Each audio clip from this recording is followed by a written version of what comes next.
Today we're diving into the pretty wild story of a crypto built for two things: speed and anonymity. We're talking about Verge, or XVG. We're going to trace its journey from, a pretty humble beginning all the way to becoming a major player and figure out what really makes it tick. So, this quote? This really gets to the heart of what Verge is all about. It's not about being shady or secretive just for the heck of it. It's about getting that same kind of privacy we have with, say, cash transactions, but for the digital world. Something we kind of take for granted. So how do they do it? Let's get into it. Okay, so to really get Verge, we've got to rewind the clock, way back to 2014.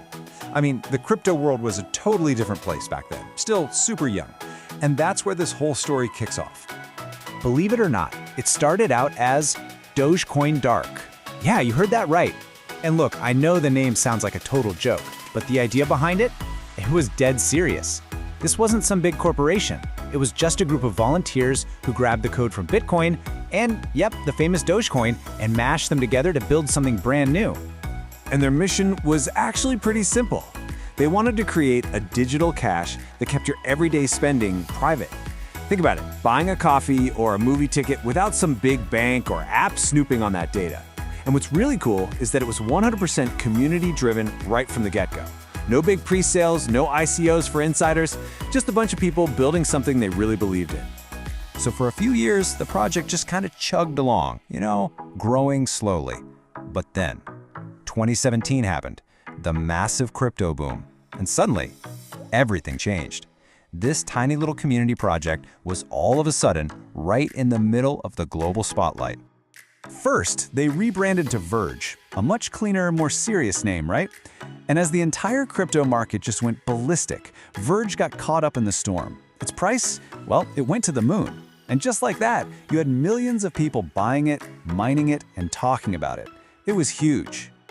But as we've seen so many times, when something grows that fast, it comes with some serious growing pains. Verge was absolutely flying, but it was heading straight for a crisis, one that honestly could have been the end of the line for them. So in 2018, disaster struck. Hackers found a massive flaw in the code, and they exploited it to basically trick the network into printing money. We're talking 35 million new XVG coins created out of thin air in just a matter of hours. It was like a digital counterfeiting operation. The fallout was, it was brutal and fast. Confidence just evaporated. I mean, if a coin that's all about privacy isn't secure, what's the point, right? The market panicked, and the price absolutely tanked. For most projects, that's game over. But this is where that community spirit really became its superpower. Instead of just packing it in, the volunteer devs got to work. They rallied, worked like crazy to patch the bug, beefed up the security, and learned a really, really hard lesson. The community was definitely stunned, but they didn't give up. It showed just how resilient this project actually was. Okay, so they survived that trial by fire. Now let's get into the nitty-gritty. Let's look at the tech. How does Verge actually make your transactions whisper, as they say? What's the magic behind the curtain? It really all boils down to one key piece of tech: the Wraith protocol. This is the absolute core of Verge's privacy. You know how most cryptos have a public ledger where anyone can see who sent what to whom? Well, Wraith protocol is designed to basically throw a fog over all of that. So how does that work? The mirror tunnels analogy is perfect. Imagine you're sending a package. Normally, you can see where it came from and where it's going. With Verge, your transaction gets sent through these tunnels. We're talking about networks like Tor and I2P that are built for anonymity. They hide your IP address, which is kind of like your digital home address. The result, the package arrives, but it's pretty much impossible to figure out where it started. So let's put it this way. On Bitcoin, it's like an open book. Everyone can see, Vasya sent Pedya $10. But when you use Verge with the Wraith protocol turned on, that book's pages get fogged up. You might see that something happened, but the who, what, and where, all hidden.